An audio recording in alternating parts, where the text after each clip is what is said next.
Kieti, kieba mara kɔnɔna la, muso 6 olu bɔnɛla u ni na damankɔrɔ dɔ kɔnɔna la. An balima aw bisimila an ma lecture ka kunnafoni kɛnɛ kan. Bi kibara minnu sera ma olu ye a yɛrɛ k'a fɔ ko jumadon janvier kalo tile 9 Kieti ni ale bɛ Jalafara o commune kɔnɔna la Kieba mara kɔnɔna la.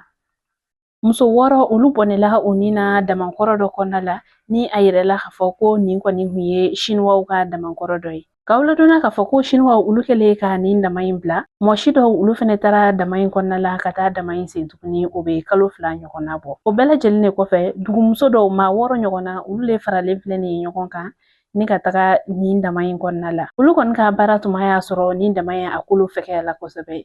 Olu ye baara daminɛ dama kɔnɔ a ma tɛmɛ waati damadɔ kan. Dama kɔni cunnen filɛ ni u ye. K'aw ladɔnna k'a fɔ ko ni muso 6 a bɛɛ lajɛlen nin tora a la. Ko muso furulen 2 tun bɛ a la ale ni npogotigini 4.